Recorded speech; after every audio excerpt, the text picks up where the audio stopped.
Madang makan siang yen ayam gorengi rempelo ati disumpi iki upin-ipin tahu bacem sayur sop jangan bening jangan menir ya to kuwi enek botok enek lele dibumbu mangut kuwi gudeg jangan bobor terong jangan bobor apa kuwi ndi kuwi tahu tempe gitu jangan lupa kuwi enek nah iki bandeng presto ya to. Nah, kuwi enek urap-urape kuwi diurap-urape ya enek kari milih wis enek bumbu Bali, gudeg. Nah, kuwi enek lodeh terong. Wis enek godhong telo dibumbu kari kuwi wis enak kuwi jan. Iki enek bobore.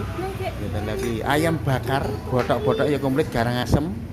Nah, nang kene warung Prasmanan Jalan Sulawesi Kulon Dewi, Jalan Sulawesi Madiun Kidul Telkom Madiun, Jalan Sulawesi Prasmanan Citra Rasa. Ya gue enek patin goreng, lele goreng.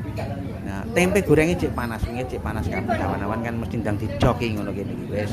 Kari milih cocok karo ilate wong desa pokoke wis. Menune ngombene barang ya akeh enek es dawet, es cau, es campur, jus-jus barang ya komplit. Nah, wis aku mang menuku ya sayur bening kuwi sayur bening karo kelothok goreng brih, kritik karo bandeng presto madang.